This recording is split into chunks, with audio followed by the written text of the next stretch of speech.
Hello everyone, it's me again. I'm Wesley, and so, yeah, welcome back to our playthrough of Witch on the Holy Night. I'm streaming a bit earlier than I normally do. Why are my eyes doing that? Why are my eyes doing that?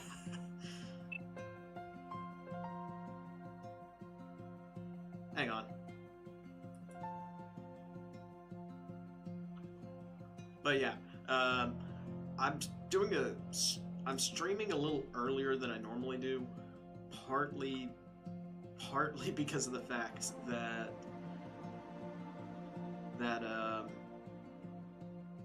I've got something going on later this week, or later this evening, and I mostly just want to give myself a little bit of extra time in between the stream and then to cook dinner, or just find anything to eat, really. But yeah, let's continue where we left off. So last time so on Friday we had finished chapter 1, and yeah, on Friday we finished chapter 1, and we're at an intermission.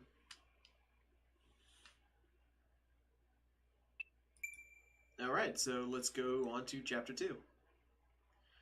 Oh, and I've got another big jug of water by me, because I'm going to be parched with how much reading I'm going to be doing here. 都会は魔界だ。けど、慣れれば割と住みやすいとは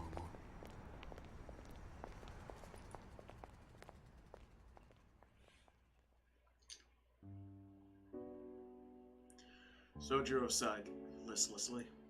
He looked down at the winter schoolyard below, lost in thought. December was written on the corner of the chalkboard. He could not believe 10 days had already passed since he transferred to the school. The last vestiges of autumn had faded with the change of the month. The trees were all but barren, and the ground below them a mat of fallen leaves. Fourth period was classics. An elderly teacher stood at the lectern and rambled on. While he had finally gotten used to the classroom, he still had a long way to go to get up to speed in his classes. Lacking even the basic understanding most students learn in their early scholastic life, it was a battle for Sojiro to keep up. Even if he was unable to grasp all the content right away, he at least tried to memorize everything in the hope that he could make use of it down the road. Which is why losing himself in his thoughts was about the last thing he should have been doing. He would normally chastise himself for dreaming, or for daydreaming, but troublingly, he was unable to concentrate in class today. I always had issues concentrating in high school. So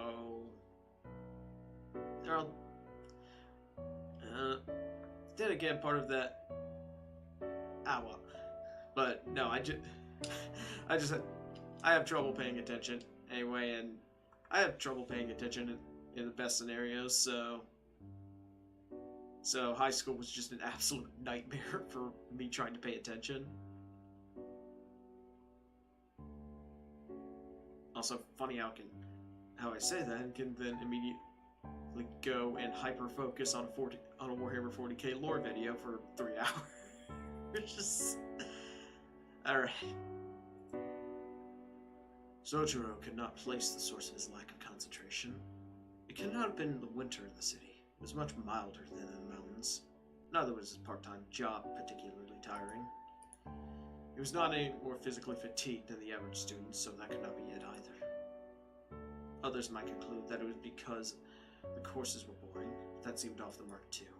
Sojiro did not share his classmates' opinions about their classes. On the contrary, he rather enjoyed his class time.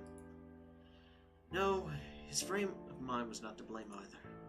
Trying to figure out what was wrong only made him more depressed. いけない。こんなんじゃ気が散る一方だ。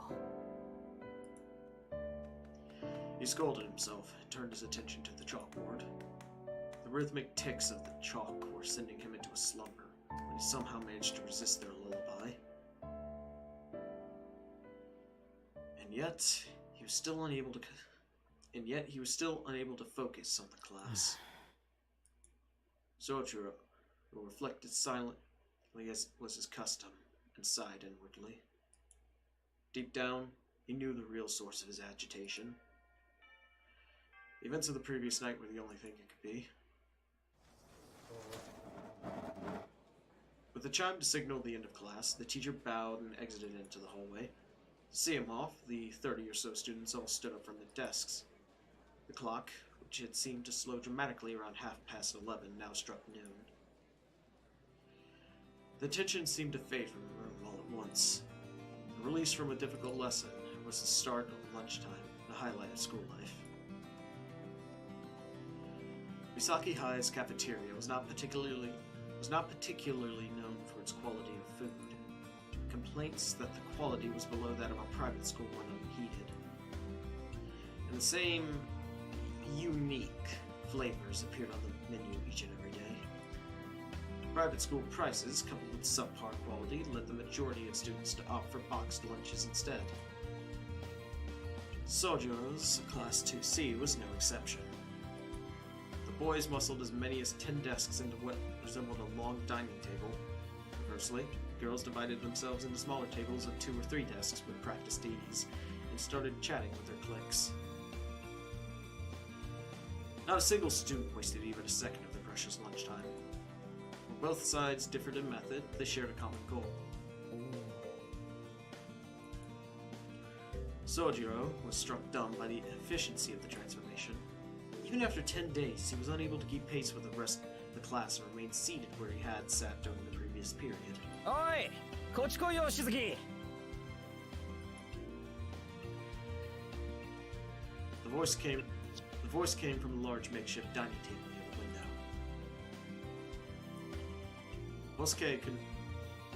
Hosuke Kinomi was beckoning him over while leaning back in his chair in a way that looked like he could fall backward at any moment. At any second. I promise that I'm literate.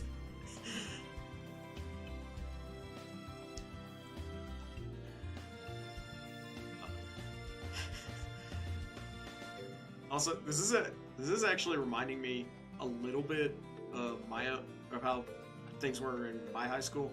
Well, we didn't eat in our classes, or our classrooms, but yeah, it did tend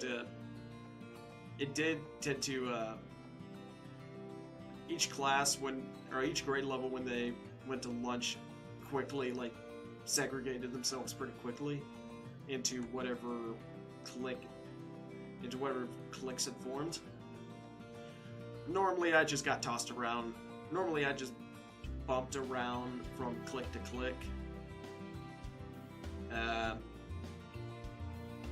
And for a period of time when I was in 11th grade, I played card games with a senior in a little outdoor courtyard while eating lunch. I need to find that card game again. It was some weird dream-based card game. And no, I'm talking about the dreams you have at night, not another dream. This was long before that guy became this was long before that dude came onto the scene.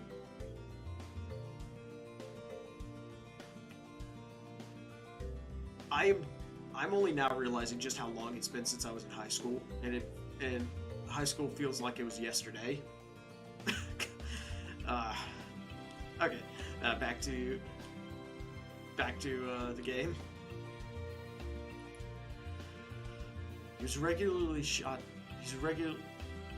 I can keep my mouth still. He was regularly shot down by others in the class for being lazy and crass, but his earnest nature kept him from getting on anyone's bad side. Though something could be said for not being so forthcoming all the time, too. 飯にしようぜ、飯。俺さ、昨日店の残り物もらいすぎたんだよ。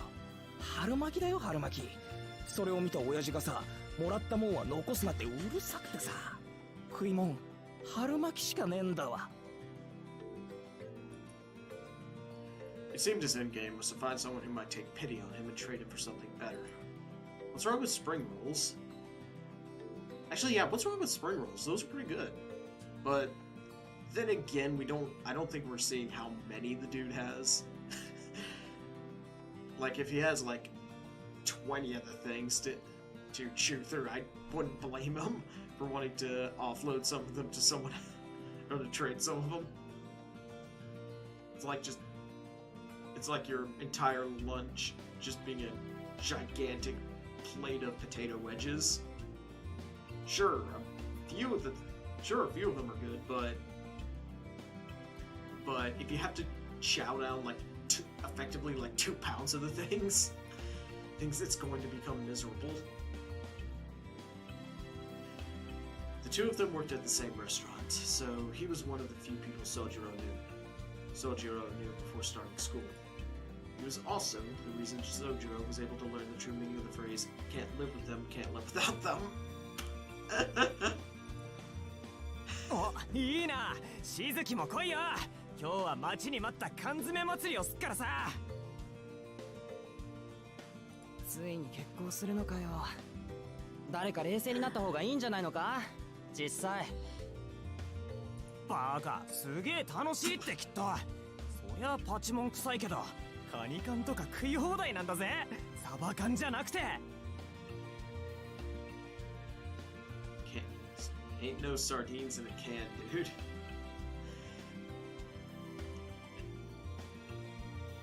Okay, that reminds me. At some point, I want to try. Or that reminds me of another small tinned fish, anchovies. At some point, I need to try anchovy pizza because I actually like it. I actually like anchovies. Not like my favorite fish, but I've used them for cooking before. I've cooked specifically, I've used them to cook. Spaghetti alla puttanesca, and the reason why I even knew that dish was a thing was, of course, because of JoJo. I'll reduce the spaghetti. I'll return this spaghetti to its original parts.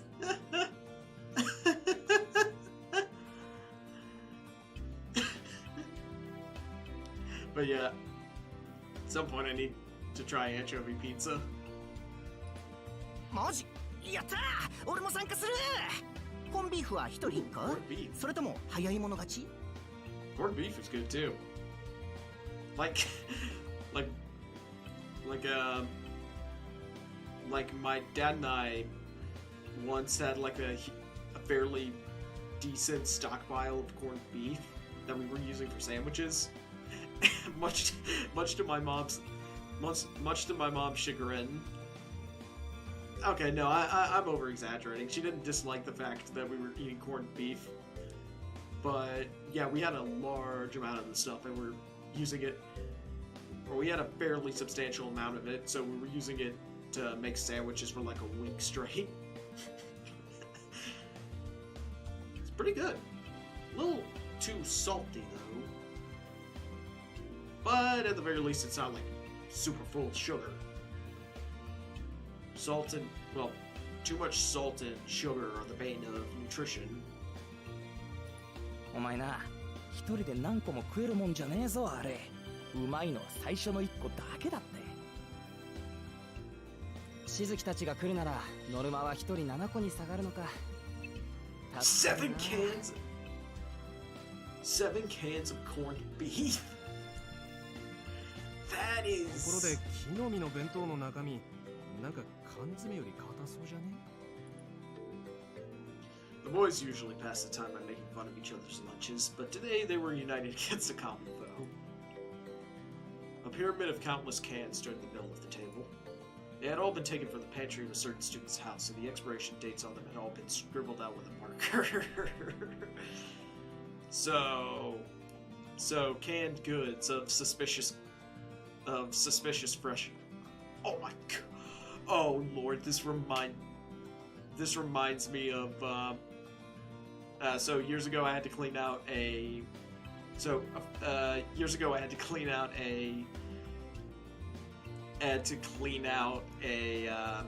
freezer while I was in college.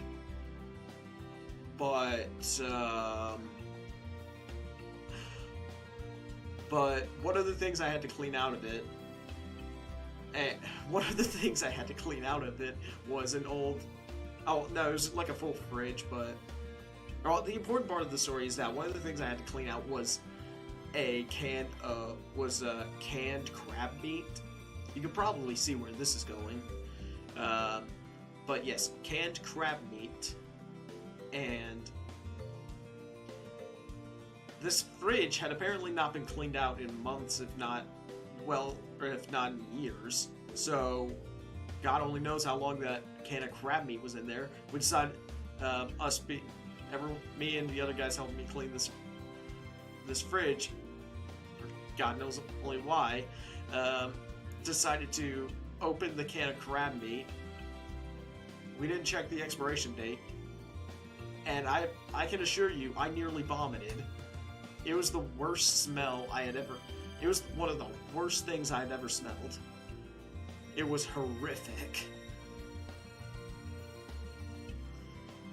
So I immediately ran to the nearest dumpster. To toss it. And yeah,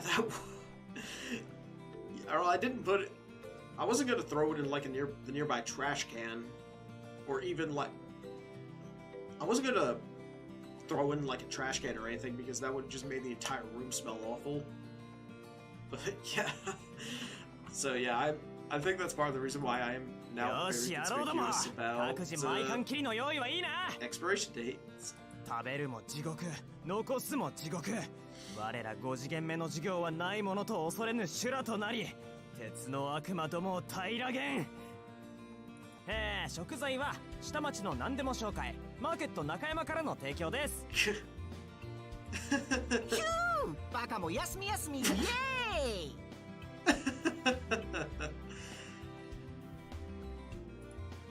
The boys united as one and hoisted their can openers into the air. ほら、しずきも食べようぜ。缶切りならまだあるからさ。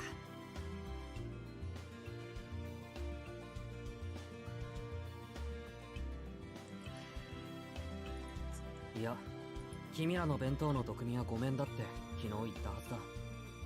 それに、その缶詰半分以上賞味期限切れてるだろう。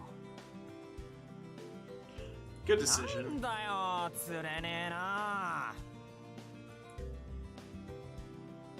Quite an inexplicably excited group of guys. The real motivation seemed to be to spread the pain. But moved by their energy and conceding defeat, Sojiro got up from the seat and joined them. Big mistake. And before he could...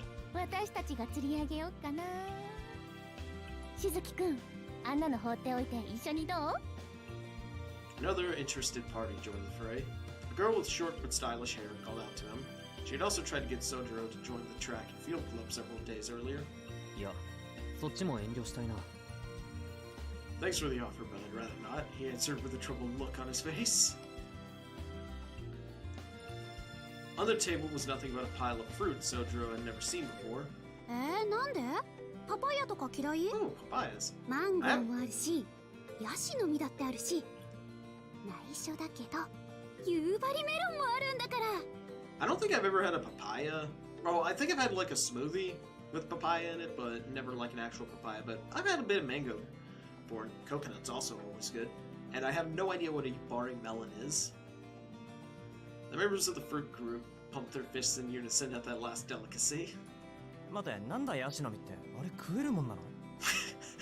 Okay, you know what? Fair enough. マンゴー余ったら回してほしいな。バカ、肉食え肉。そんなんだから貧弱な体してんだぞ、お前ら。Sojiro couldn't keep track of all the voices flying across the room. Mood. わかるのはどっちも破滅的だってことだけだ。Honestly, I'd rather eat the fruit than possibly rancid canned goods. That's how you get botulism.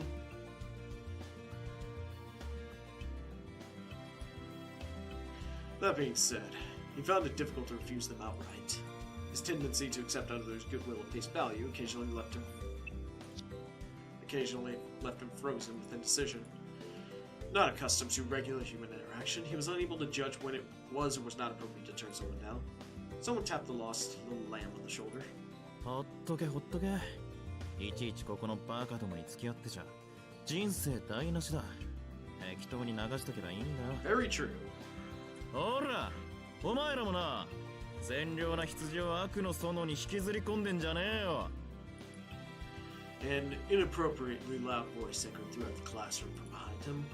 副会長 Sojiro turned around to see a boy about a head taller than him. His long hair, well unkempt, had been brushed back, giving it an appealingly windswept look. His attractive features belied the contempt for the classroom his eyes carried.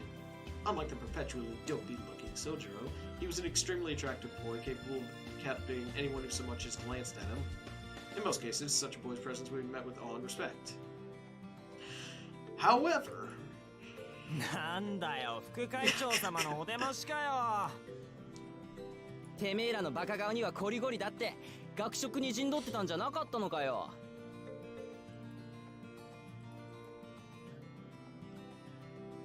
へへへ。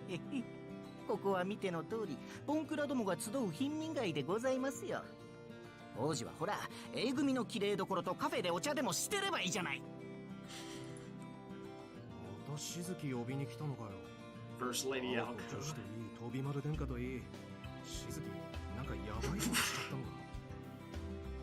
First Lady Aoko. しずきくんは校則違反しないじゃん。ちょっとそれ以外のルール破るだけで。ってことはやっぱり築地くん青崎に振られてからそっちに走ったって本当だったのね。Oh my gosh!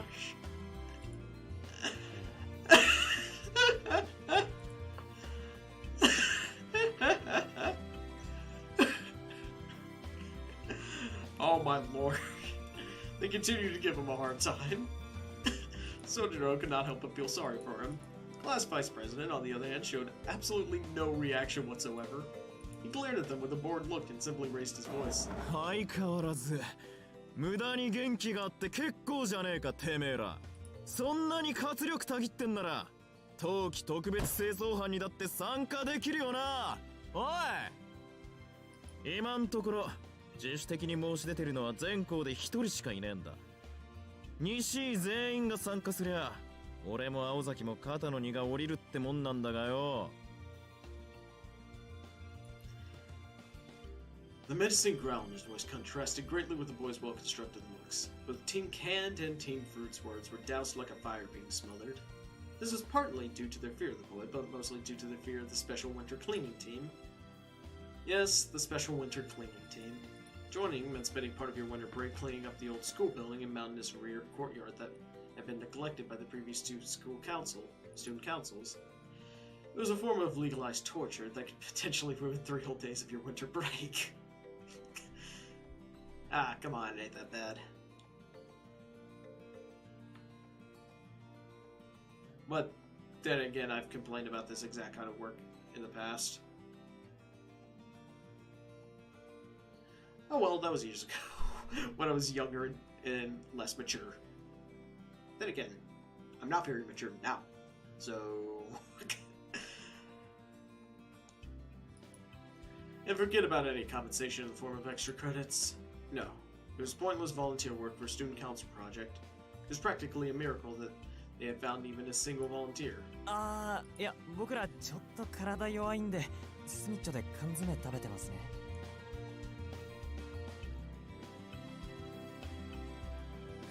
私たちも貧血気味で、こうやって果物食べてないと死んじゃうっていうか、冬休みはもう予定いっぱいっていうか。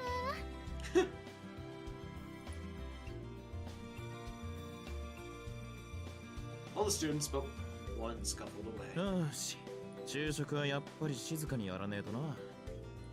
一年坊主の教室より2年の教室の方がやかましいなんて苦情。いい加減にしやがれよ、アホーども。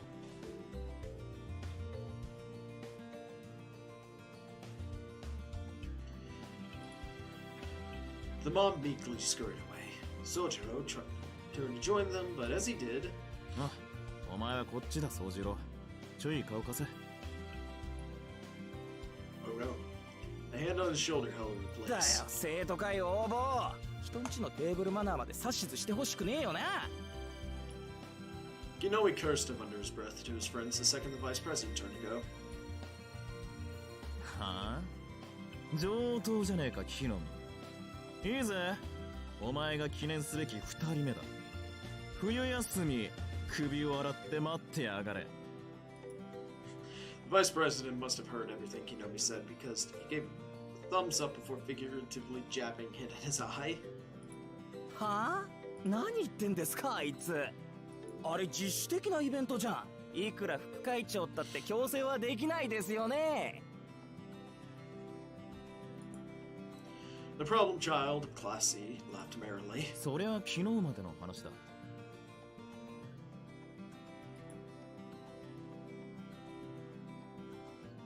会長の提案が学校側に受理されてな。本日付で生徒会役員は強制力のある推薦権をもらえたん Alright, だよ。 Aoko. Alright, Aoko. If people won't do it the easy way, then I guess you'll have to do it the hard way. 特に会長と副会長の推薦は絶対だ。拒否した場合、学校側はともかく青崎が何するか俺には止められねえから、そのつもりでな。げえ、それ事実上の死刑宣告じゃん。生徒会マジ応募。 Kinomi's terrified shrieking continued behind them as the vice president and Sojiro left the classroom.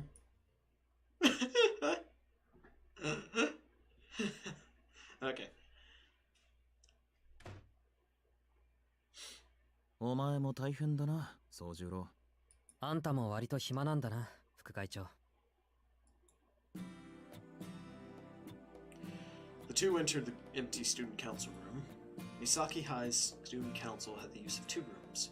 One was a large office specifically made for the student council. The second was an archive room, once used as a preparatory office for math courses. As the latter of the two, the walls were lined with densely packed shelves, making an already cramped room seem even more confined. For this reason, it served more as a private refuge to the student council. The two students sat across from one another. Tobimaru Tsukiji. Tobimaru Tsukiji. He was the son of the chairman of Misaki High School and the vice president of its student council. Like Sojiro, he was in his second year and first met the transfer student a week earlier when the task of looking after him was dumped onto the student council. 副会長はやめろって。クソったれな話だが、俺は所詮会長の犬だからな。As self-deprecating as his words were, he hardly seemed dissatisfied with the arrangement. He took a snack from his pocket and grimaced at it before taking a bite. The 100-calorie energy bar sacrificed flavor for efficacy. Yeah, efficacy. The 100-calorie energy bar sacrificed flavor for efficacy, but somehow not enough to prevent him gnawing on it like a piece of jerky. そうか。でも犬は良くないな、飛び丸。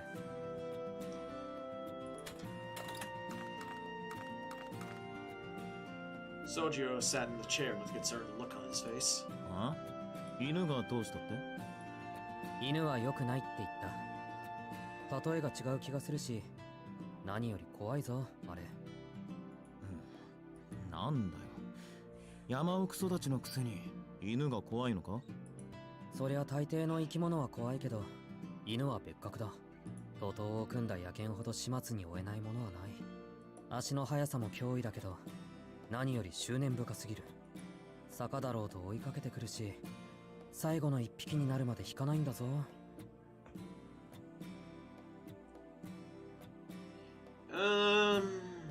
Depends on the species, I guess. 'Cause I know that, like, well, I know that coyotes aren't technically dogs. They're in like a related family. They're in like the same family, but not like genus or anything. Oh, I should probably look that up again, but coyotes are pretty cowardly.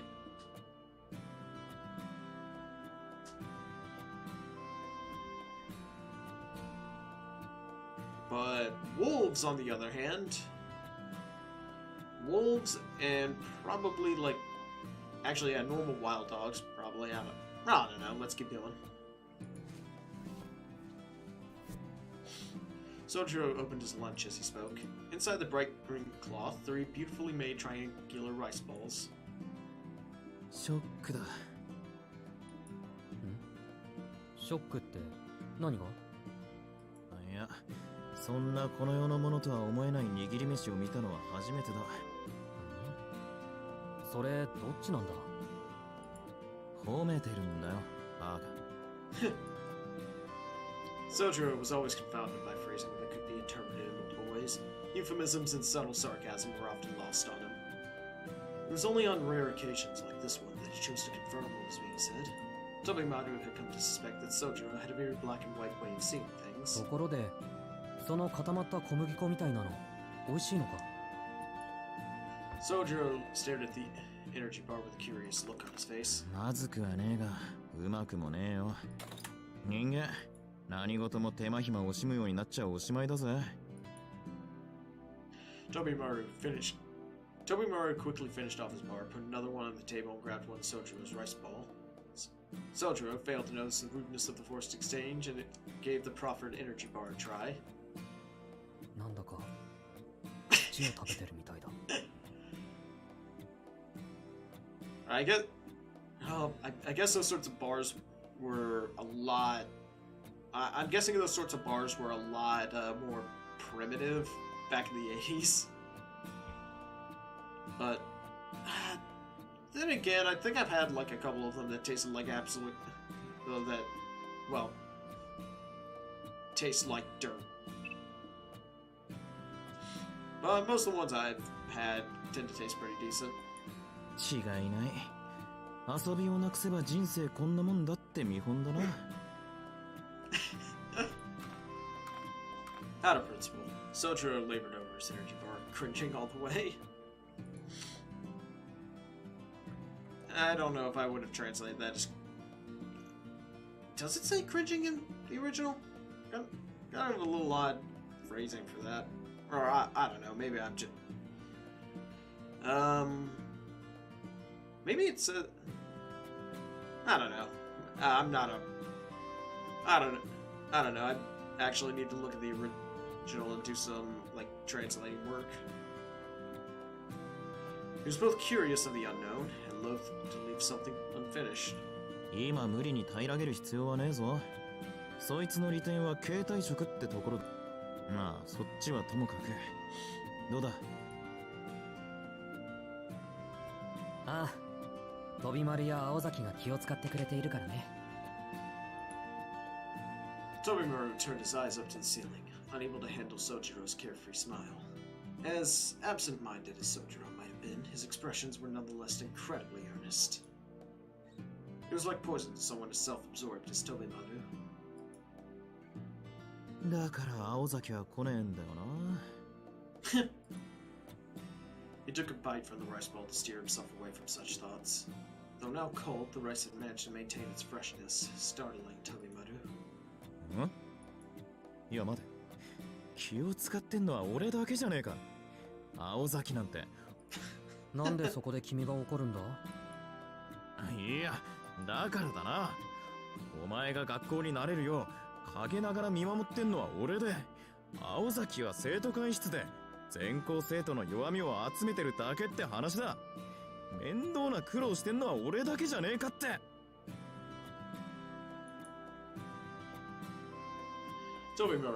Tobimaru stopped himself, realizing how ridiculous he sounded. Sojiro, rightly so, knew it was nothing to get this upset over. 知ってるか？あいつ、どうして俺にこんな役させたと思う？副会長だからだろ。Tobimaru's handsome face went dark. あのな、どうして副会長が転入生一人にかかりっきりにならなくちゃいけねえんだよ。いいぜ。機会があったら青崎本人に聞いてみな。あいつの本性がわかる You'll からよ。 learn that she's a tsundere. Tsundere. He snatched another bite of the rice ball, grumbling under his breath. There it was again. Rice grains that were just dry enough to be fresh and tender in the mouth. Rice grains that were just dry enough to be fresh and tender in the mouth. A morsel that betrayed its humble description, which must have been delicately molded by a master chef rather than haphazardly clumped into a ball. そして何よりこの塩加減。中に具から染み出した厳妙な醤油加減はどうだ。食欲をそそるどころか脳を食欲だけにするような。You know, it really is. You know, it really is something else entirely when something incredibly simple. When something incredibly simple has when something incredibly simple just tastes amazing. 飛び丸、思ってることが口に出てるみたいだけど。あ、いや、 It's not. それほどのショック。なあ、その字。これ具は何だ。 It was only natural to inquire about the unexpectedly delicious bite. He had been nibbling around the edges and not yet reached its center. ああ、それはイナゴ。Grasshopper? ありえねえ。 Why would you put grasshopper in the middle of a rice ball? I mean, I've heard of like pickled plum and like peach, but not grasshopper. The vice president choked on his cough. He had assumed that Sojiro would prefer earthy ingredients instead of seafood on account of his mountain life, but he never expected that he would use grasshopper. くそ、食う前に言えよな。ああ、今のは嘘だよ。 Oh, okay. They locked eyes for a moment. 本当は鮭。いくらなんでもイナゴはね。 Okay, okay. It's salmon. おう、そうだよな。いや、安心した。いくらなんでもイナゴはねえよな。 It's salmon. ああ、こんな都会で身の締まったイナゴが手に入るもんか。You can't find fresh grasshoppers in the city to begin with. As curious as those words were, Tobimaru decided to let them go. たく、どっちにしても冗談きついぜ。危うく吐き出すところだったじゃねえか。らしくねえぞ、宗次郎。君が青崎の悪口を言うからだ。 Don't say bad things about Ozaki then. Sojiro closed his eyes as he continued to chew on his rice bowl. Tobimaru watched incredulously as Sojiro made no attempt to hide his disapproval. おい、今のはさすがに聞き捨てならねえぞ。俺が青崎の悪口を言ったから、意種返しをしたと、そういうことか。 As I suspected, Sojiro probably has a crush on Aoko. Sojiro continued chewing. The country boy's silent protest said all that needed to be said. The vice president suddenly looked like he had been struck by lightning. なんてこった。お前、まさか青崎に惚れてんのか。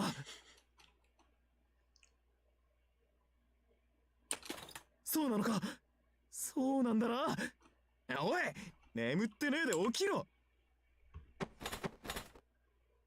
Tobimaru flew out of his chair and violently shook Sojiro by the shoulders. Sojiro opened his eyes. そうか。お前は1年前の惨劇を知らないんだな。知ってりゃ、そんなストレートな破滅願望を持つこともなかったろうに。君の言葉には誤解が含まれてるけど、それは後にする。それより、1年前の惨劇って？ん？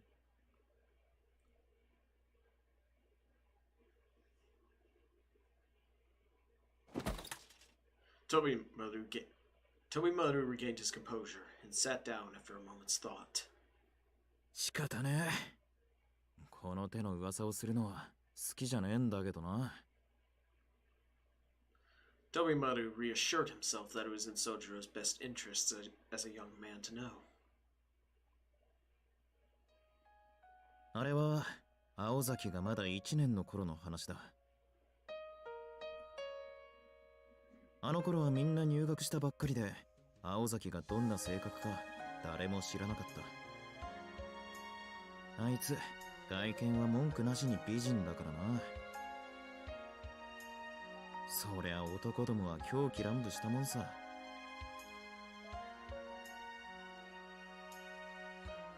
Little did they know that soon after they would go crazy for an entirely. Little did they know that soon after they would go crazy for 4 an 月 entirely 5月は different reason. もう上を下への大騒ぎだよ。あの時ばかりは上級生も下級生もなかったな。野郎同士の牽制、共闘、果ては決闘まで。まあよくも騒いだもんさ。青崎に近寄るだけでも大変だったんだぜ。なんでそんなよくわからない事態になるんだ？そりゃ青崎は一人きり。命知らずな野郎は延べ100人ほどいたからな。Very, 一人 very 一 true. 人青崎とランチしても3ヶ月かかるだろ。だからまずは男同士でつまんねえ暗闘があったのさ。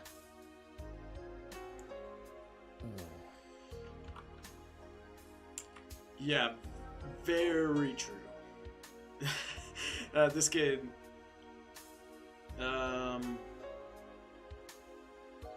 the sort of thing in high school is an absolute nightmare of comedic proportions, and half the time also just an actual nightmare without the comedy. But then again, comedy is just tragedy plus time. But yeah, high school student, a lot of high school students are like wolves. まあいい。わからねえならそこは飛ばそう。所詮負け犬どもの話だしな。本筋にはなりえねえ。でな、そんなどうでもいい戦いを勝ち残った奴らは列なして1年の女に言い寄ったわけだ。青崎はあれで、なんていうか、相手のなけなしの誠意じゃなくてあれか、勇気。そういうのを無視できずに認めちまうやつだからな。言い寄ってくる相手を可能な限り丁寧に断ってた。が、中にはそれで勘違いしちまうやつもいてよ。3年のある野郎がこれは脈ありと見て青崎に何度も言い寄ったんだよ。多分そいつは頭がおかしかったんだ。今にして思うとそうとしか思えん。Incidentally, Tobimaru decided to gloss over the fact that this student was also the former student council president. 学園ばかりか。青崎の家まで押しかけたそうでな。あまりにしつこいんで青崎も堪忍袋の尾が切れたんだろ。Yeah, okay, yeah, no, ちょ that. っと口にするのははばかられる方法で振ったんだよ。Okay, no. That is crossing a line. That is absolutely following someone home after that person has repeatedly rejected your advances. That is crossing the line. I mean, repeatedly asking a bunch of times, even when they make it clear that they have absolutely no interest. Like, if someone, regardless of who they are or what gender they are, is consistently rejecting you, and consistently trying to do it as politely as possible, and they're just making it very clear that they're not interested in you. You should probably just respect their wishes. And also, again, I'm guessing she beat the absolute crap out of this guy. Because he decided to follow her home. Yeah, no, she would be entirely justified because at that point it'd be self-defense. 結果 Yep. そいつは自分から他校に転入希望したばかりか三崎町からも逃げ出しちまって青崎も1ヶ月ばかり自宅謹慎を食らった Yeah, no, given the circumstances, I would wager that that would count as self-defense. 世に言う血の公会堂事件だ詳しく知りたけりゃ本人はまずいな新聞部にでも行けあそこの部長は命知らずだから Yeah, no, she is entirely その justified. 具体的な表現を声にかけてないか。仕方ねえだろ理事長の息子だろうがなんだろうが怖いものは怖えし高校ぐらいは無事卒業しとかねえとなうちの女子の制服見るたびに規制を上げるトラウマなんて持ちたくねえよ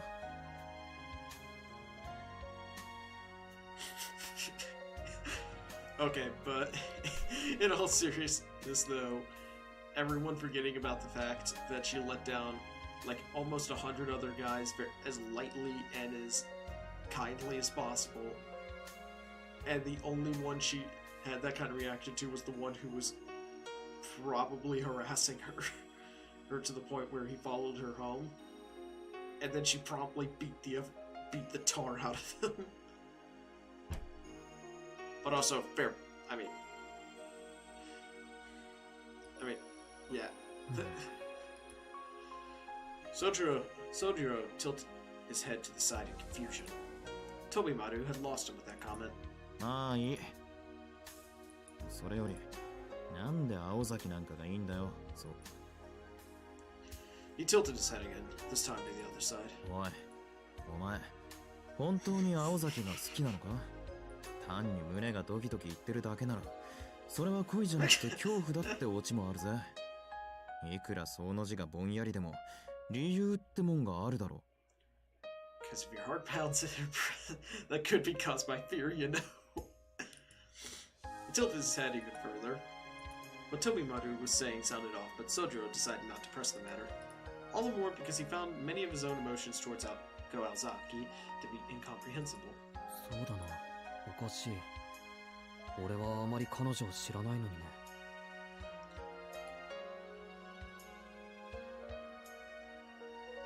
That was because they had not truly spoken to each other since the day she showed him around. Every time Sojiro tried to talk to her, she immediately got up and left. As fate would have it, they ended up working together that recent Sunday, but made only idle chatter on the way back. けど飛び丸、君は時々なんだが、誰かの視線を感じて振り返ってみると、いつ失敗するかを心配して見ている人がいる。飛び丸の言う通り、ただ廊下で俺を見かけて、単に監視していただけなのかもしれない。本当、けど、どんな種類であれ、彼女の心配は本物だ。それに、ここが一番大事だと思うんだけど、実際の話、青崎のそういうところのおかげで、俺は助かっていたりするんだ。His tone was measured and sincere. Tobimaru sighed with a tinge of regret. If not for those words, he could have introduced Sojiro to a more suitable girl with whom he could have lived out the rest of his school days in peace. He never went to such lengths for his other friends. Generally speaking, if it was of some benefit to him, he was unafraid of exploiting another. If they were of no use, he didn't bother getting involved with them. That was how Tobimaru Tsukiji operated. Sojiro happened to be the type of person who provided no benefit to Tobimaru, yet somehow sparked in him a desire to help. It was not that friendship was completely alien to him. He just did not have many people he felt that close to. So if Sojiro had really fallen for Aoko, it was not his place as a friend to try to change his mind. やれやれ結局惚れてるやつには理由なんていらねえんだなそんなことはない。理由なら一つある。彼女を一目見たときに綺麗だなって思ったぞ。え Tobimaru's shoulders slumped. なんだ、あんだけ恥ずかしいセリフ言っといて、要は外見に惚れてますな。結 Well, to be 局 fair, 見 she てく also れかよ、宗十郎。 well, in fairness, she also did save his life. 綺麗なものに見とれるのはいいことじゃないのか？自分を綺麗に見せる努力をしているんだから、外見から内面を判断するのはそんなおかしな話じゃないと思う。 Well, obviously, don't judge someone by their appearance. Yeah, don't judge someone by their appearance, but but there is something to be said about trying to keep yourself at least caring for your appearance. Like being clean, wearing clean clothes. You know, cleaning yourself, shaving when you need to, and just overall taking care of your appearance. There is something to be said about that, but otherwise you shouldn't judge someone based off their appearance. Huh? That sounded like a sophism to Tobimaru. He had no counterpoint to offer. しょうがねえ。わかったよ。 Now, Tobimaru was mistaken about one major point in the whole conversation. Namely that Sodiro was not head over heels in love with Aoko, and hoped to go steady with her. He merely liked her as a person. Nobody could have foreseen the massive calamity that would be caused by this simple misunderstanding.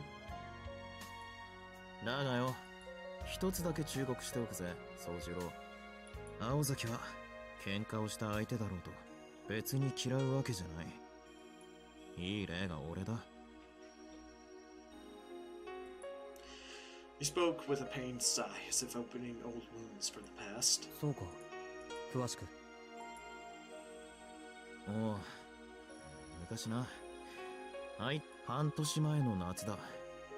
1年もあいつと生徒会やってたもんだから、俺も女っつうより戦友って気になっててな。つい勢いで平手打ちをしようと右手を上げた。我ながら4番バッターも角也という腰の悲鳴。 Okay, so you tried to punch 確かな Aoko? 実感とともに俺は勝利を確 Actually, 信 no, したも from ん the, さ。 from the sound of it, he successfully punched Aoko. I'm assuming that, given the way he says this, he's about to explain that he got the absolute tar kicked out of him. He had a distant look in his eyes as his words trailed off. 翌日になって、こりゃ完全に敵扱いされたなと覚悟して生徒会室に行ってみりゃ、青崎はいつで、以来あいつと俺は Huh. Sojiro sighed at his story. He then said, with absolute confidence, 今の話を総合すると、君は単にのろけたいのか？ So you just wanted to brag about how close you two. Clearly, he had missed the point entirely. なわけあるか今の話のどこに甘酸っぱい要素があんだよ。俺としちゃあいつを女として見なくなった決定的な事件だったんだがね。なんだ、違うのか？ Oh, that was his mistake.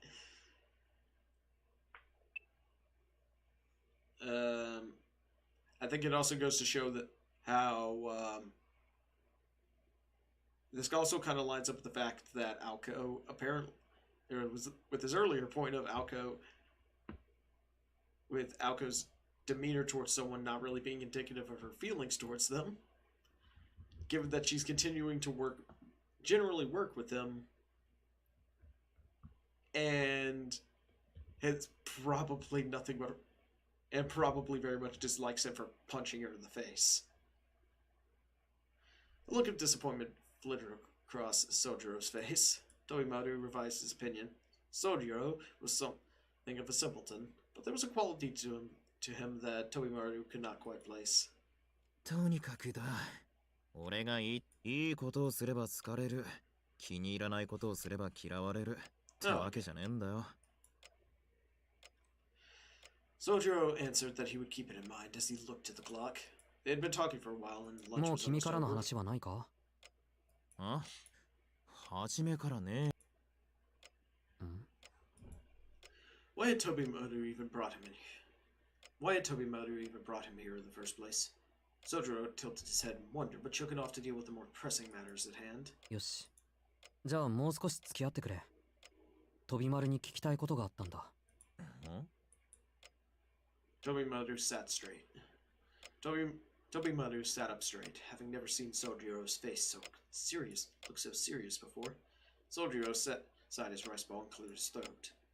実は昨日、こんなことがあって。Oh. He spoke solemnly, and as carefully as possible, he recounted what had occurred the night before.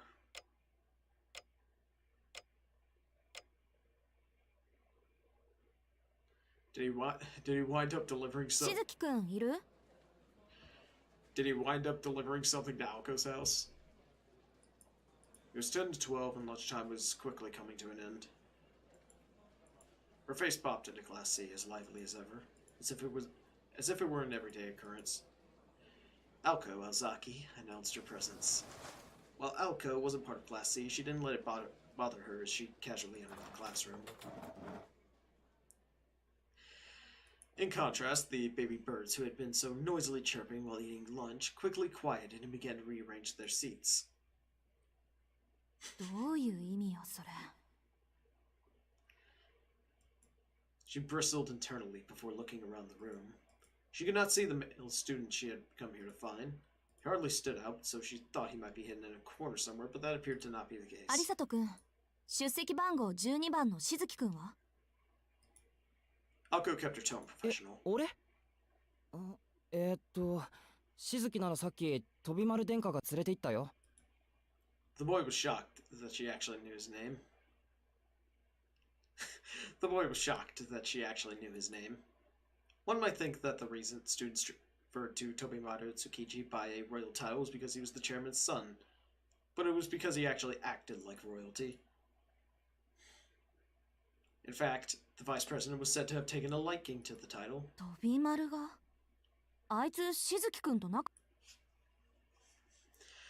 She seemed surprised. The class seemed surprised at her surprise. いいも悪いも、築地くんが男子と仲良く話してるのって今まで見たことなかったよ、私たち。あ、木の実くんはバカだから別だけど。そうだよな。初めは殿下もあんまり話してなかったけど、3日もしたら楽しそうに。ま、しずき相手に突っ張っても仕方ないじゃん。あいつ変だけどいいやつだし。そうよね。いい人だもんね、宗十郎くん。 Having recomposed themselves, Class C started chatting again. Aoko listened for a bit before turning around. Leaving the class with a later.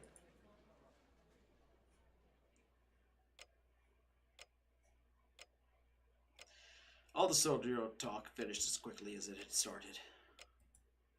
Lunchtime was coming to a close in the student council room. Sojiro, having told his story, was smiling in satisfaction. Tobimaru, still sitting across from him, was frowning. さあ、感想を聞かせてくれ。Sojiro told his yarn as best he could. Tobimaru fingered his brow as if he was angry or concerned. なあ、そうのじ。お前、人をバカにできるほど器用なやつじゃねえよな。失礼な。器用な方だぞ、俺は。His response only confirmed Tobimaru's suspicions. It had to be one of two possible conclusions.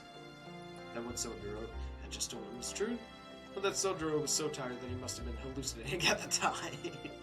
Tobimaru sincerely hoped it was the latter. 宗十郎、率直に言って、嘘のない人間なんてのは人間じゃね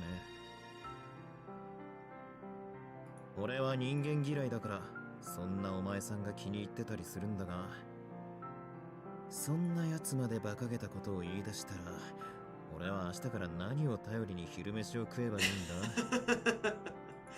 学食で食べればいいんじゃないか？ Hearing his suggestion, Tobimaru's face darkened. わかった。はっきり言おう。 You were それは hallucinating. 幻覚だ。幽霊の正体見たり枯れ尾花ってやつだろうさ。 Alright, I'm gonna それでも have 納 a sip 得 of いか water ないっ real てん quick. だ。いい精神科を紹介してやる。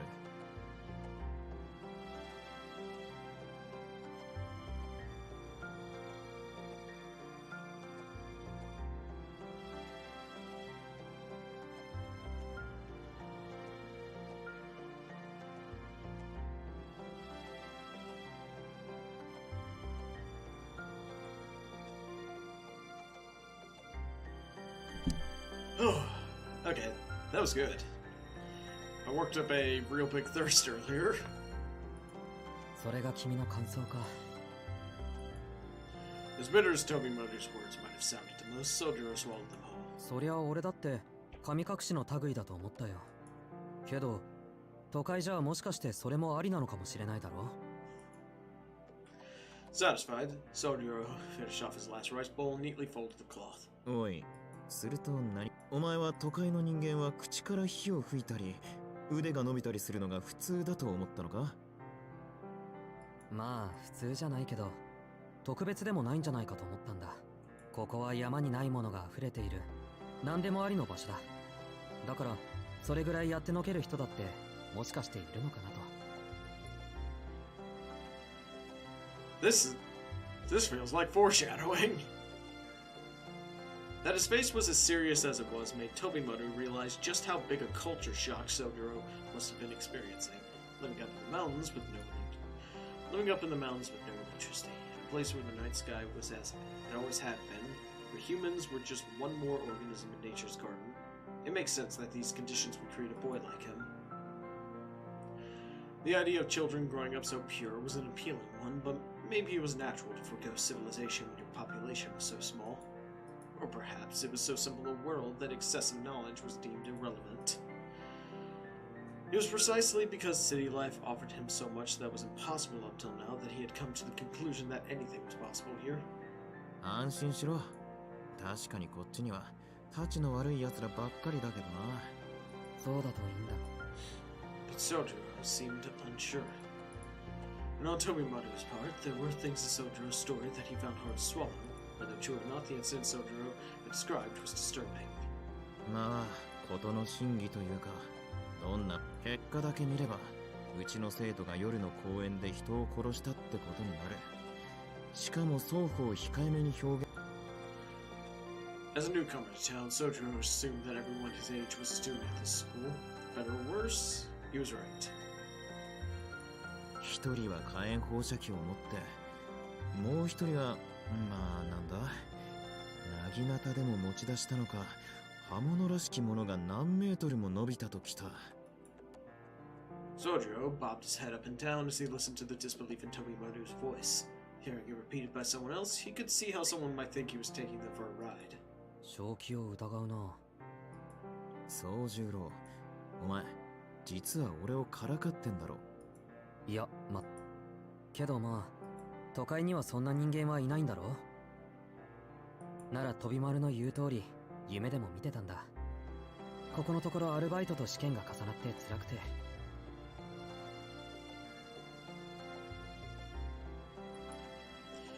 Winter break was just around the corner. The end of term exams were but a week away. Both were proving formidable opponents for Sojiro. 俺は基本ができてないから、人の倍程度の勉強じゃ追いつけない。ほら、勉強ばかりしているとノイローゼをするんだろ。そりゃするんじゃなくてなるものだが、ま、何にせよ、やりすぎ飲みすぎは良くねえわな。減らしてはいるんだけどね。年末ってアルバイトを休む人も多くて、その代行も頼まれがちだし。He shrugged helplessly. It was obvious from his words that he had been busy. Even if he was not going crazy, a lack of sleep could have caused him to daydream.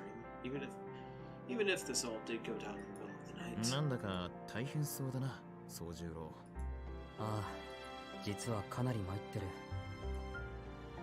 Sojiro nodded with a pained look on his face. What was strange, however, was that he did not look the least bit tired. 泣き言言わねえのは感心するけどな。お前、新郎は顔に出ないたちか？ん？そりゃ、新郎はどこも痛まないからね。As he answered, Sojiro looked up at the clock on the wall. Lunchtime was almost 飛 over. び丸、時間だ。ああ、もうそんなに経ったか。Sojiro watched as Tobimaru made a gesture that seemed to lament the life of a student council member. His eyes looked as if they were looking at a piece of art and not understanding its value. 授業をサボれる身分っていうのは羨ましいな。そういうの、飛び丸が嫌いな手抜きじゃないのか。そりゃ誤解も甚だしい。俺の欠席は手抜きじゃねえ。特権ってやつだと言ったろ。 The vice president angrily defended himself as he stood up. The transfer student merely gazed at him unfazed. おいおい、あれだけ説明したのに全然分かってなかったのか。しょうがねえ。まず座れ。いいか、その字。常人を上回る英気と幸運を兼ね備えながら、座することなく精進してきた俺でも、ここを卒業しちまえば裸一貫になっちまうんだぞ。ひでえ話だ。てめえの家柄を活用できんのはあと1年ちょいだけなんだぜ。これの一体どこが羨ましいってんだ。普通一生続くはずの親の七光ってやつが、俺の場合はたった3年間しかねえんだからな。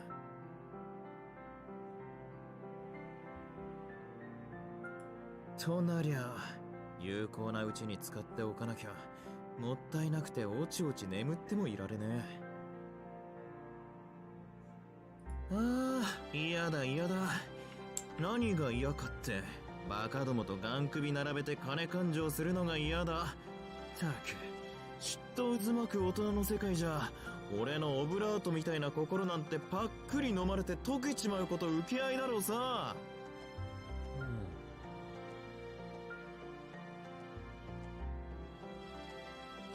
While he must have been joking, Sojiro took his tone to be completely sincere. He listened as he envied Tobimaru's ability to be so open about his feelings. From his frame of reference, there was nothing he could do but take Tobimaru for his word.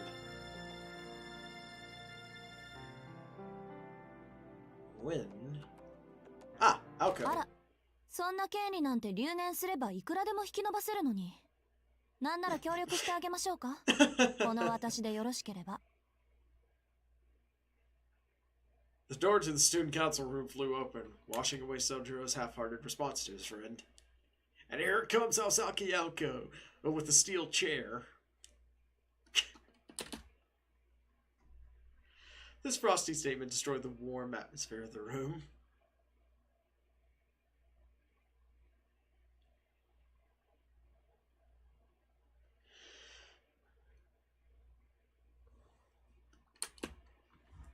And it also marked the abrupt end to Tobimaru Tsukiji's reign here. Or reign there. いい。自分の夢は自分の力だけで叶えようと常々思ってるんだ。そう。なら今みたいな恥ずかしいこと力説しないでね。廊下にまで聞こえてたわよ、副会長さん。会長さん。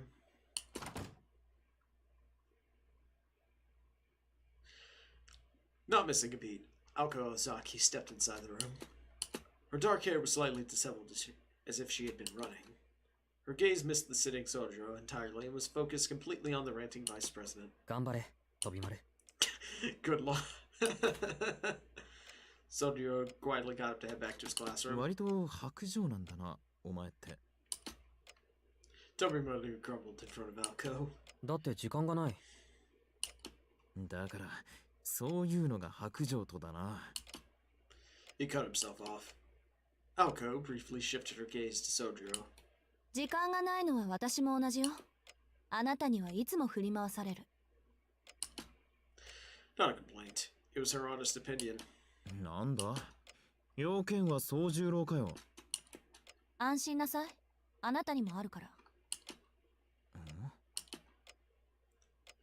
Her eyes shimmered with a murderous glee. It was slightly different from the more sullen gaze to which Tobimaru had grown accustomed. For whatever reason, Aoko's mood seemed worse than usual. しずきくん、あなた、走るのと泳ぐの、どっちが好き？ Aoko asked abruptly. Sojiro frowned a little before saying he was fine with either ダメよ one.。一つにして。泳ぐ方かな。けど、どうして？あなたがまだどこの部にも所属してないから。A succinct reply, one that left no room for Sojiro to object. うちの校則読んだわよね。生徒はただ一人の例外もなく、部活動に参加しなくてはならない。正直どうかと思う校則だけど、決まりは決まりだから。そんな無茶な。悪いけどそこまでの暇はないんだ。でしょうね。An equally terse response. She was typically to the point, but Tobimaru got the impression that she was expressly trying to keep her interaction with Sojiro short. They stared at each other in silence. Tobimaru stood breathlessly silent on the sidelines until Sojiro broke the impasse. 青崎は分かってると思ってた。あ、いや違う。きっと分かっているんだな。うん。だから、そこが強いんだろうね。Sojiro stood up from his seat. He walked past Aoko and into the hallway. それ、明日からでいいんだろ？しずきくんがいいならね。He did his best to force a smile before leaving the student council room.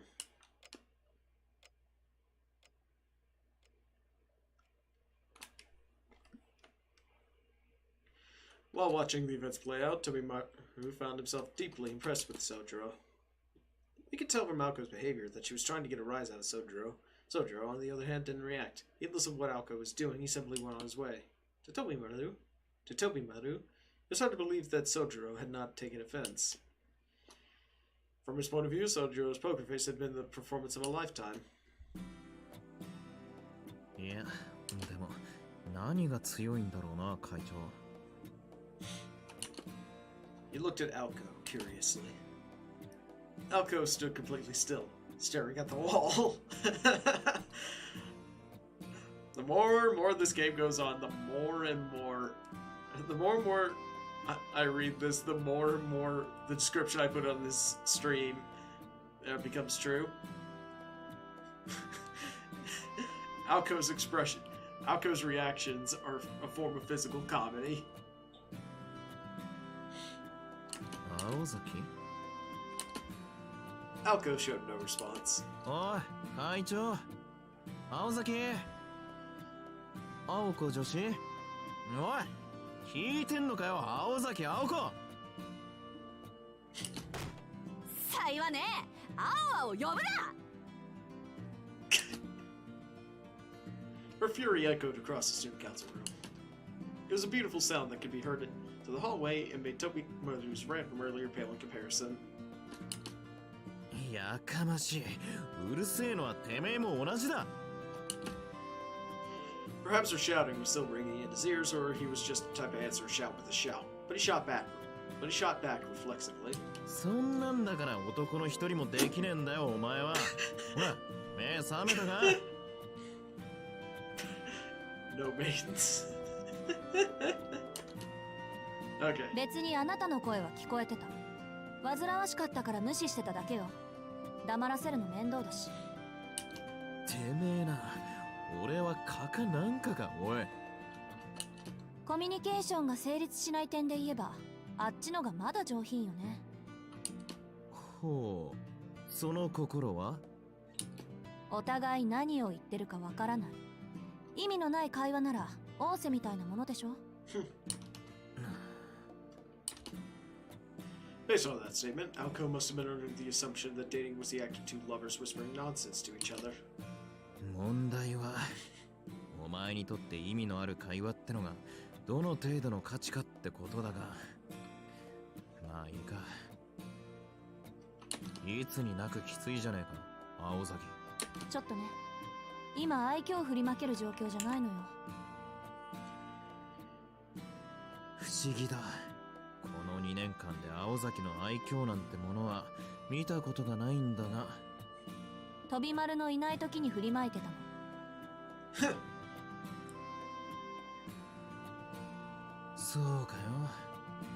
やっぱりあの時のこと恨んでるんだろう、生徒会長さんはよ。There was only one thing that Tobimaru could be talking about. The incident that occurred in the student council room this past summer. え？ずいぶんと昔の話じゃないそれ。そんなどうでもいいことに容量を使っちゃもったいないわよ。ただでさえ脳の覚醒部分が少ないのに。As the conversation wore on, Aoko's murderous horror began to fade, and her sharp gaze gave way to a calmer demeanor rarely seen from her. It was quite possible that nobody besides Tobimaru had ever seen the side of her at school before. ご忠告どうも。俺だってあんなことは忘れてよ。ただ、さっきその字がバカなこと言いやがるから、つい思い出しちまったんだよ。くそ、考えてみりゃ場所まで一緒じゃねえか。Despite his ranting, his face betrayed a touch of nostalgia. Aoko, on the other hand, was scowling. ちょっと待って。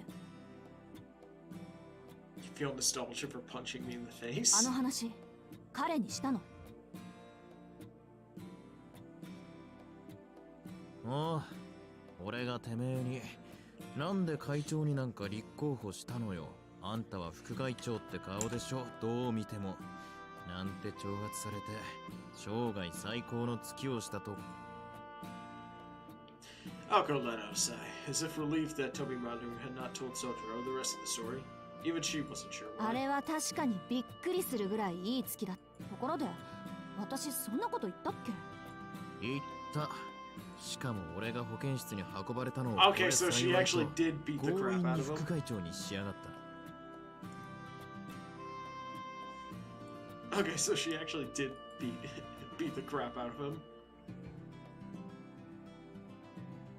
Since that day, Tobimaru had served as the vice president to the person who usurped the role from him. いいけどな。俺に会長職は合わねえって分かったし、副会長の方が性に合ってやがる。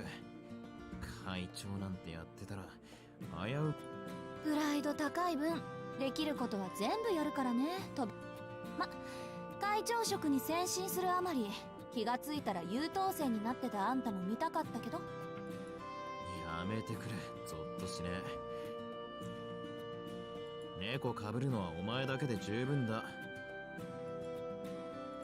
Tobimaru shooed Aoko away like an annoying pest. It was a typical example of the crude verbal abuse they exchanged on a daily basis, with a wittiness that only two longtime foes could manage. で、なんでそんなは？半年前のああ、そっちか。いや、あいつが。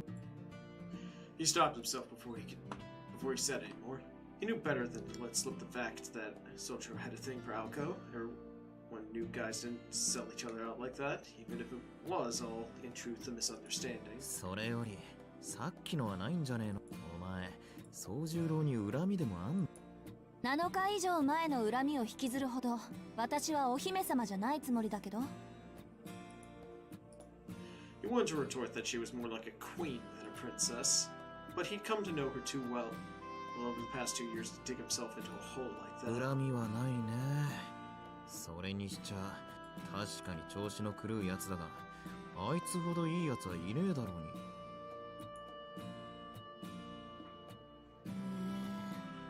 に。おい待て、なんだその足元のシロアリを見。別にあんたまでそのセリフを言うのかって心底から見避けは。まあいっか。いいやつ、いい人、結構じゃない？ She said casually, having regained her composure. しないとねって。She's a very combative person, isn't she? Tobimaru could not follow her reasoning at all. Tobimaru was used to Aoko's erratic trains of thought, but hating Sotaro for no reason seemed needlessly cruel. His friend's naive and innocent face kept reminded that he blurted. けど、宗十郎は青崎が好きなんだぜ。それでも嫌いなのか？ His vow of silence had lasted not even 2 minutes. いや、今のはな、青崎。He tried to take it back, but it was too late. She had heard his words loud and clear. All he could hope for now was that she would take it well. そりゃそうでしょ。好き嫌いは誰にもあるし。けどこればかりはね。彼が私と仲良くしたいって言っても、私は嫌いなんだから仕方ない。Actually, you know what? That's actually a fair statement. That really is actually a fair statement. She's kind of mean, but she does have a point here. If she doesn't want to be friends with him, then she's under no obligations to, or to be his friend. But she really could stand to be a lot nicer to him. Stone cold Aoko. Tobimaru found himself filled with indignation at how detached Aoko was being. いや、そんなお友達感覚の話じゃなくてだな。そういう好き嫌いじゃなくて、その字は本気でお前に惚れてるって言ったんだよ。He shouted, his face the embodiment of sincerity. Aoko gave him a blank stare. It was the face of someone who had lost their wallet hours earlier and was only just realizing it now. The first instant of doubt that ushers in the reality of the situation, but an instant is all it was. Ne? She answered coolly, as if she had no idea why it should matter to her at all. 出ときたか。鬼でもなけりゃ悪魔だな。お前って女は。よかろう。Tobimaru gave up any pretenses of masculine solidarity and fired back hard. いいわよ、そんなの。つまらないもの。She ruthlessly cut him off. Thinking of the boys who still harbored unrequited love for Aoko, Tobimaru tried hard to come up with a name befitting the demoness in front of him. なるほどね。それでさっきの話に結びつくわけだ。へえ、柄にもなく友達思いじゃない？殿下。ってことは、聞くも無残、語るも無情。Smug Aoko. Smug Aoko.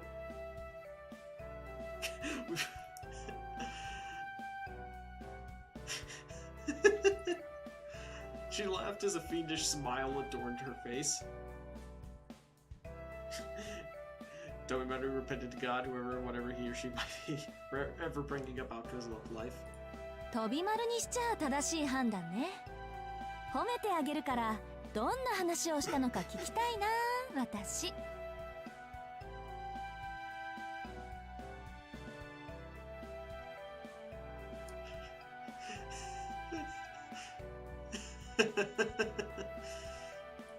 He's in deep now. She was smiling, but Tobimaru wished she'd at least try to hide the 代表 bloodlust. 作とここでの事件を2つばかり。Aoko nodded with satisfaction as she listened to Tobimaru's hesitant answer. こういう時、噂話って便利よね。うるさいのを追っ払ってくれるから。でも、そんな話を考えなしで広めたら大変だから、これからは気をつけてね。Had this been in writing, the chillingly sweet tone of her words could have been signed with a heart. Whether angry or happy, Elzaki spoke in a disturbingly cute manner when she was in a heightened emotional state. Tobimaru took note of this news discovery, aware that it did nothing to get her out of the situation. ああ、俺も命は惜しいからな。口はもう滑らねえよ。けど、青崎、本気で宗十郎が嫌いなのか？ He knew that it was a topic he would be better off avoiding, but he tried asking anyway.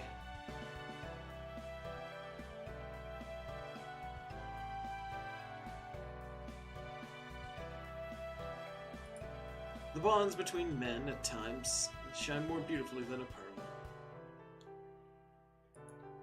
まあ、好きじゃないから嫌いっていうわけじゃないけど、私が彼のことを嫌う理由は自分でもわからない。だからダメなのね、きっと。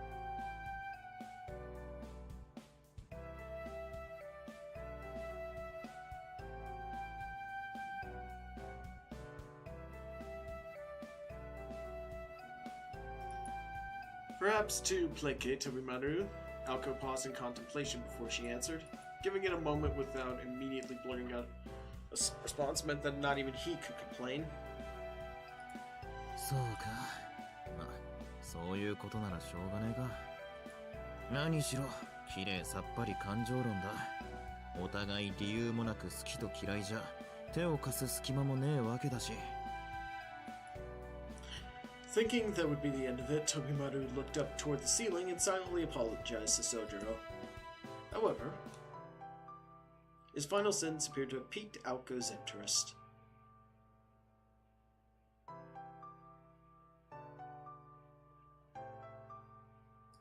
待って、今のどういう意味？ Her faux cheer had vanished. Failing to pick up on this, Tobimaru answered nonchalantly. いや、あいつもさ、青崎に惚れた理由がわからないなんて言いやがってな。ああ、違ったか。理由なんてないなんて意味だったかな。Tobimaru was still in disbelief that Sojiro had been charmed by Aoko's appearance, so he purposely left that part out. 理由はないですって。 Alright, that is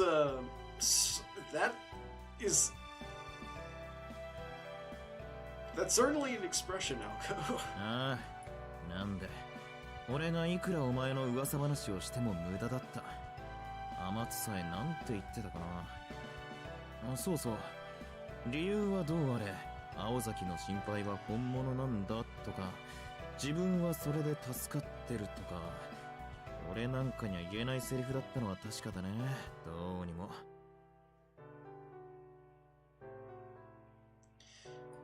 はっきりしてんのは他の野郎どもと違って噂を聞いても手を引く素振りなんざみじんもなかったってことだけ。 Tobimaru finally noticed the shift in Aoko's demeanor. She was scowling at the wall. She glared at it in silence like it was her worst enemy, and this continued for several minutes.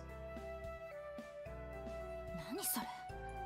さっきといいそれといい、どこかで聞いたようなことばっかり。 So great was her ire that the gnashing of her teeth was audible. The irritation seethed until it reached the point that Aoko forgot Tobimaru was even in the room. Tobimaru looked heavenward for forgiveness, sensing that he'd brought further calamity down upon Sojiro's head. 少し分かったわ。なんであいつが気に食わないのか。 Tobimaru looked away as if to indicate that he'd rather not know, but Aoko ignored him and began to grumble venomously. あいつ、私が嫌いなやつと言動が似てるのよ。誰彼構わずいい人扱いされるところとか、妙にふわふわしてるところとか。 Glancing idly up at the clock, Tobimaru thought that last part just sounded like misplaced anger. And that was that. 1 o'clock had come and gone. わかった。で、俺に用ってのはな。え？授業って、いつ？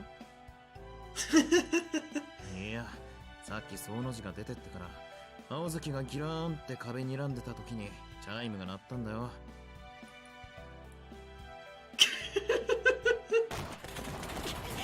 いいわけないでしょ。なんで黙ってんのよ、あんたは。 Alright, so, okay, if this is actually her being honest, then... Okay, I wonder who her misplaced... Okay, but yeah, that is misplaced anger. Hang on.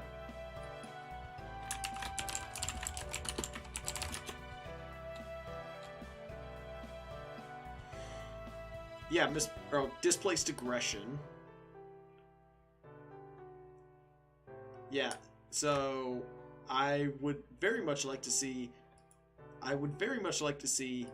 just who exactly Aoko is angry about, or really angry at.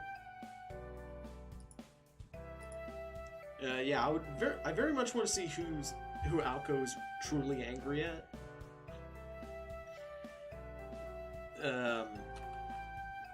And maybe, and I think as the story goes along, she will stop placing all that anger onto Sojiro.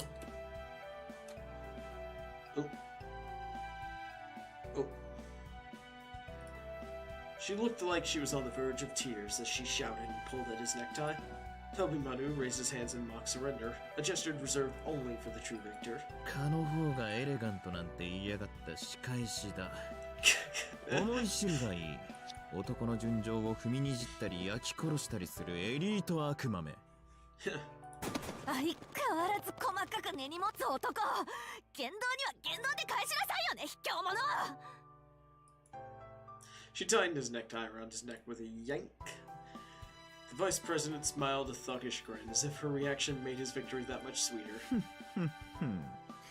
お前の古典が破滅に向かっているのは周知の事実。そして A 組の5次元目はFuchishiro had one of the longest tenures at the school, so it was only natural she would be in charge of teaching the classics. こんなところで俺のネクタイを引っ張る余裕があるのなら急いで自分の教室に立ち返るがいい。情けだ。別に止めはしねえよ。くそ、あんたなんかにはめられるなんて。このまま死んでしまえ。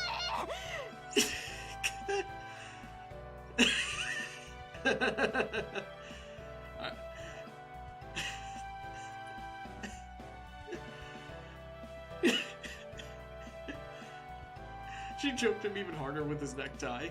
As Aoko put words into action and mercilessly strangled Tomimaru, he saw his life flash before his eyes.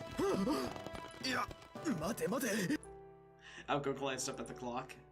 It was still only 7 past 1. Her route was from the student council room on the 2nd floor to the Class A classroom on the 3rd floor. If she ran, she could make it. 命拾ったわね、飛び丸。 Aoko clicked her tongue disappointedly. What disturbed Tomimaru was that it didn't sound like an empty threat. あと放課後、ここにいて。頼みたいことがあるのは本当なんだから。 Pouting Aoko. She was halfway out the room before she even finished her sentence. And he's going to get sentenced. Finally all alone, Tomimaru closed the open door, locked it, and slumped into a chair. たく。ああしてる分には楽しいやつ。 He leaned back in the creaky folding chair and let out a sigh. The weather outside was beautiful, but the sunlight waned early in the winter. Before long, daylight would fade, and the unheated student council room would grow colder and colder. All of the good equipment, like the heater, had ended up in the main office, so he had no choice but to settle in for a chilly afternoon. こんな天気が続けばいいんだがね。天気予報じゃまた雲行き怪しいって話だが。After his somewhat suggestive monologue, Tobimaru's mind drifted. He idly wondered to himself whether Sojiro was an overcast day or a clear day sort of guy, but no answers came. Personally, I like sunny days over cloudy. Yeah, personally, I like sunny days over cloudy ones. Mainly because when it's cloudy but not rainy, it's just kind of muggy and miserable. Honestly, I prefer for it to just straight up rain rather than just being cloudy all day. I actually like the rain. But yeah, I prefer clear skies to cloudy days. The school day over, Sojiro headed straight to his job. While the school had approved his jobs at the Chinese restaurant and fish market in Misaki's shopping district, there was other work he hadn't mentioned to them. And it was not because he knew that they would complain at him working too many, but rather because of the illicit nature of one job in particular. Wait. Illicit?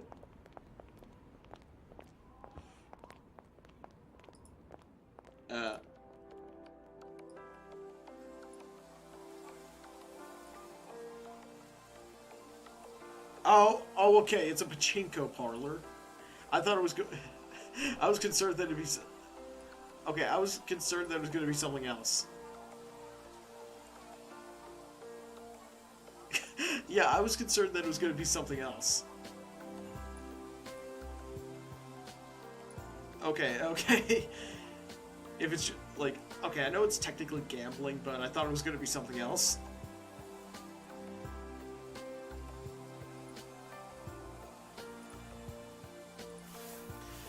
Today's workplace was a pachinko parlor from Yashirogi Station. Sojiro changed out of school uniform into a black faux tuxedo uniform and began cleaning the storefront. Yashirogi was the jewel of Misaki City, a busy place with a vast assortment of commercial centers and shopping arcades. Where there were people en masse, there were products made en masse.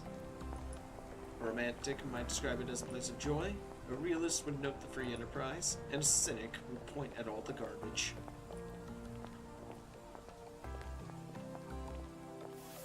Local authorities had attempted to beautify Yashirogi, but there was one basic tenet of society they could not overcome. This establishment was the embodiment of that rule.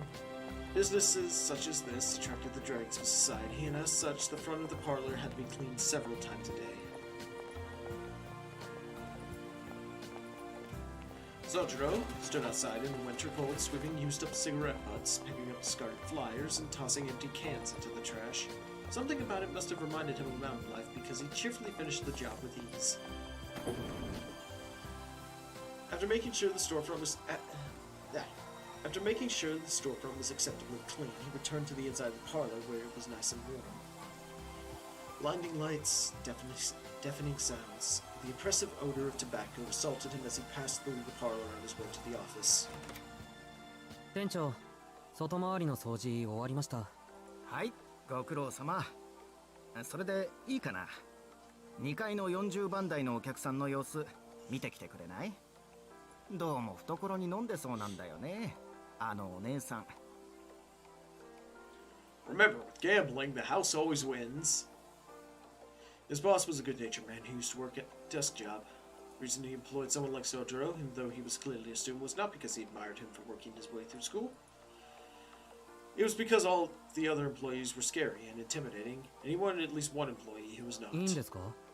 トイレの掃除まだですけど。いいのいいの。なんかね、カメラの死角にいるんでいまいち確証取れないの。そうちゃん、今のところ的中率 100% でしょ。様子見てきてくれないかな。Hearing that, Sojiro put away his cleaning equipment and headed upstairs. It was a typically large-scale pachinko parlor with 2 floors. It prided itself on being a local establishment that was satisfied with taking locals' money little by little without resorting to more exploitative means. But regardless of the parlor's intentions, its customers were not so scrupulous. Among them were casual players, professional gamblers, and cheaters looking to profit by exploiting whatever loopholes they could find. Of particular prevalence was a device developed in the mid-80s that could disrupt a machine's circuitry from the outside and make it much easier to get what was called a 777 jackpot.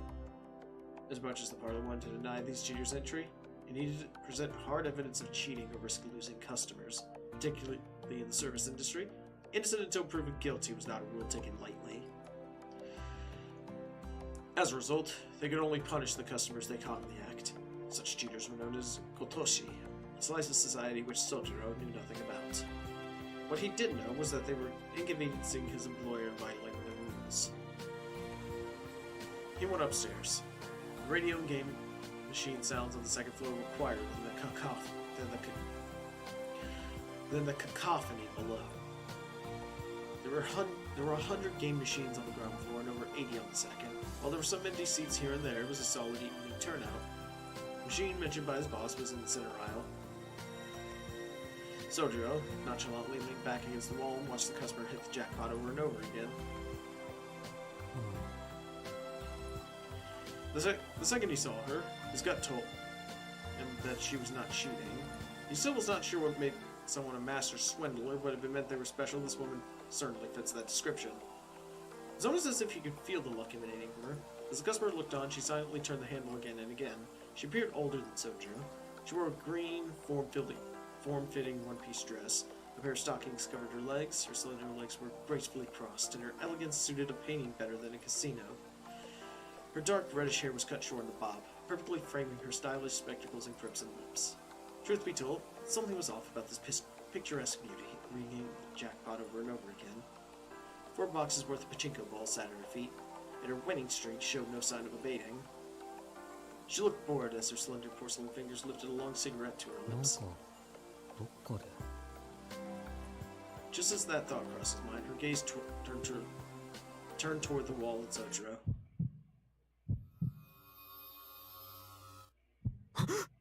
Wait, is that the woman that he saw the previous night? Suddenly, a chill ran down his spine, and yes, I am probably correct here. He reflexively covered his mouth to keep from shrieking.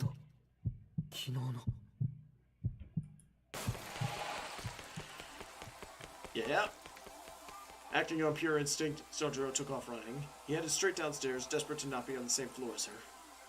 He would have run straight out the door, but for his obligations to his job. 店長、早退します。それと、 He tried to keep his composure as he spoke, jamming his school uniform into a paper bag as he ran out the parlor. Cloudy weather brought the shadow of light. Cloudy weather brought the shadow of night over Yashirogi as he ran through the shopping arcade toward the station. He shot up the long staircase like an arrow, quickly pulled his train pass from his wallet and passed through the ticket gate. The ticket gate was crowded with people standing around, walking and talking. The station attendant by the automatic ticket machine had an unpleasant look on his face. There was now a familiar, comforting hustle and bustle around him. Just another day in the city. Nothing like what he witnessed the night before. Phew. He could finally breathe again. The momentary rush of relief brought him to an abrupt stop. He nervously turned around. There was no way that dangerous individual could be behind him. 考えてみると He couldn't think of a good reason for why he fled so desperately. As far as he could remember, he hadn't even seen the threat's face long enough to form an opinion about her. Sojiro gave himself a good slap on the cheek to pull himself together and quickly made his way down to the platform. Unfortunately, the next train was 10 minutes away, and panicking would do him no favors, so he quietly found an empty seat and sat down. He took another deep breath. He was surrounded by people waiting for the train just like he was, and no sign of anyone pursuing him. His head finally cleared up, and he assured himself that he was overthinking things. Sure, he was surprised at how heavy his shoulders felt. 疲れてるのは分かってる。自分の体の Though こと he だ was し surprised at how heavy his shoulders felt. Sojiro sighed at his greater than expected fatigue. He had certainly struggled since coming down from the mountains, but in retrospect it could have been worse. Physically, he was probably holding up fine. He was much less confident in his mental state. The city in the mountains could not have been more different. He had been slow to recognize the differences and adapt. Acclimation was simple enough. Humans were nothing if not adaptable. Even without any effort, one could learn to adjust over time. Recognizing the challenges had been the hard part. そりゃとにかく難しいことだらけだし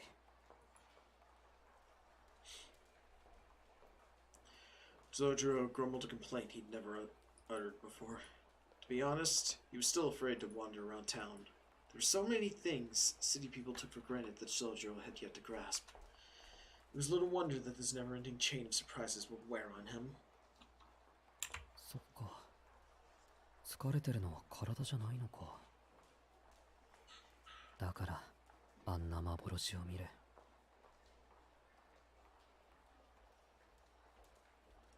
He muttered to himself, then shook his head. That which exists, exists. Such was the way of all things. Tobimaru had called it a hallucination, but Sojiro knew what he saw was real.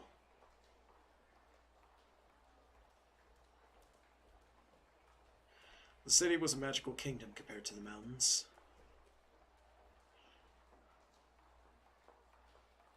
If there were real magicians secretly living here, that should have been no surprise at all. The thought alone made his legs tremble. It took him a moment longer to realize that they weren't quivering out of fear. He had feared the unnatural ever since he encountered a wild bear on a mountain path as a child. いやあれはこんなもんじゃなかったっけなりふり構わず泣き叫んだもんなあの時は Sojiro smiled a little as he recalled his traumatic childhood memory. Yeah, coming face to face with a wild bear sounds terrible. Yeah, anyone would have fainted at the sudden appearance of a growling beast that towered over 6 feet tall. The monster in the movie that Sojiro saw not 2 days ago was the equivalent of a cuddly stuffed animal when compared to the wild mountain creatures.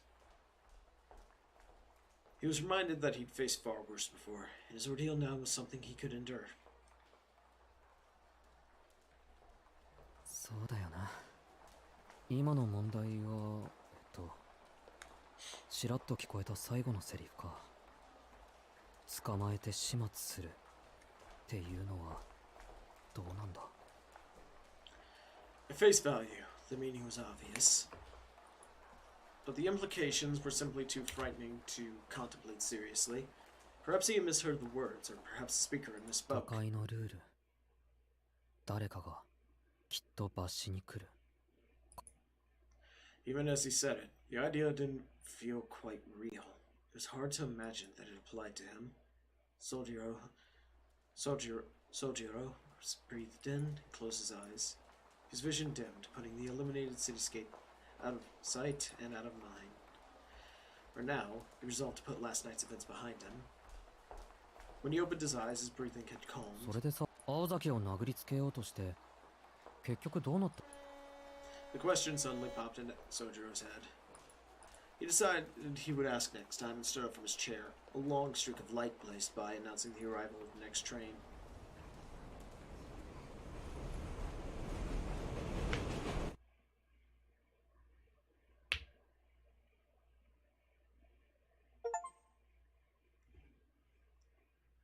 Okay.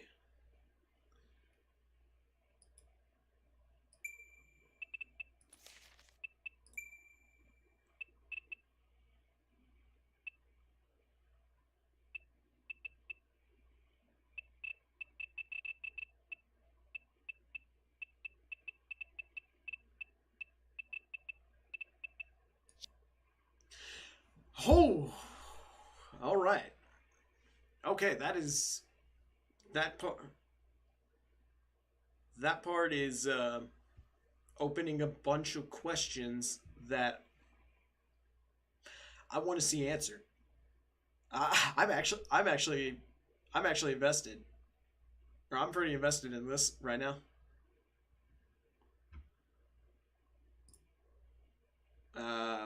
But yeah, I'm just gonna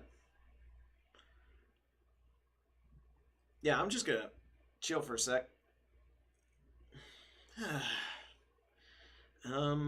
Maybe I should just keep the stream a little short for today, because I do need to eat dinner, and I got something that's gonna keep me running around later tonight. So if I don't eat soon, I'll start cramping in the middle of that, and that's not going to be fun.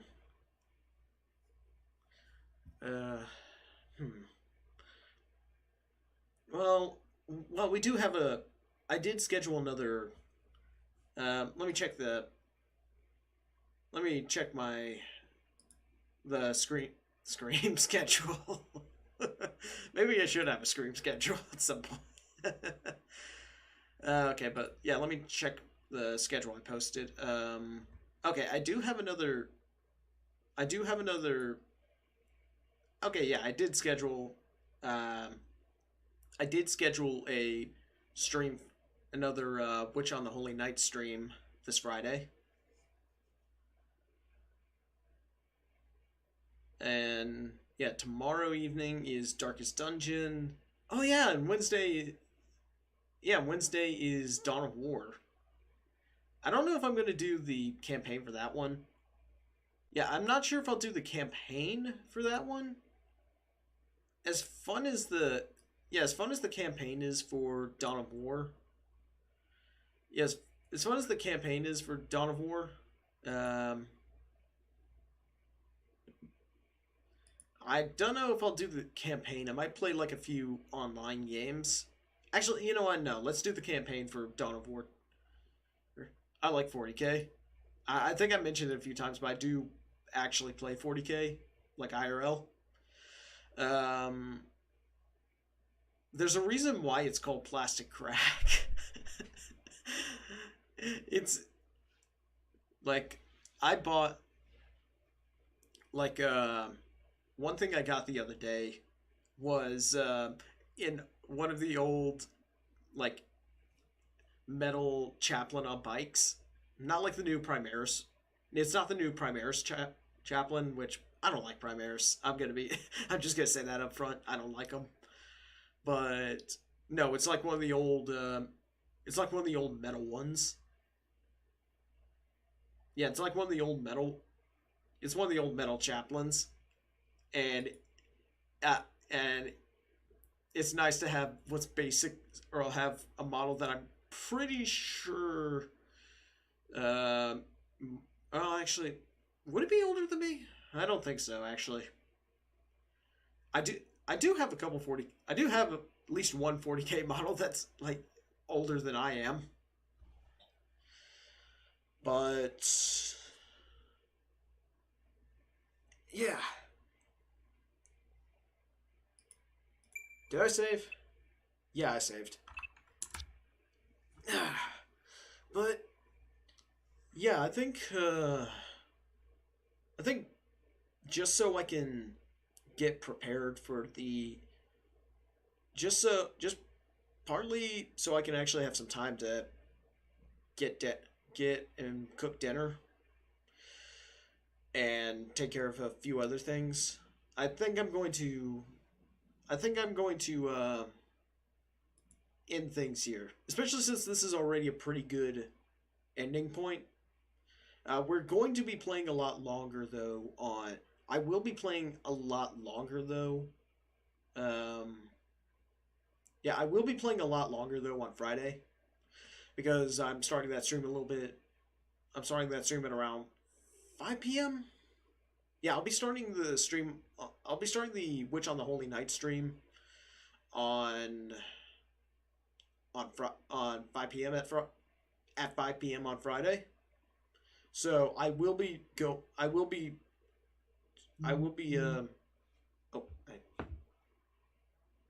sorry, that was a sorry. That was a text message. But yeah, I will be streaming for longer on Friday. But I'm actually invested in this I don't know if I mentioned it, but this is in fact my first this is a blind playthrough aside from like part of chapter 1 when I was just like looking through it for a minute. Aside from that, aside from a little bit of chapter 1, I went through I'm going through this almost completely blind. But I'm enjoying it so far. Aoko has a fair bit of room for character development. Because, honestly, Sub-Zero does not deserve any of this crap he's getting. He seems like a good guy. But still, despite her being really, really mean, I actually do like Aoko. She's funny. She's funny. But yeah, that's gonna be it for today. I will thank you all for watching my content and supporting me, and I'll see you next time. And I'll see you on Tuesday with Darkest Dungeon. Take care.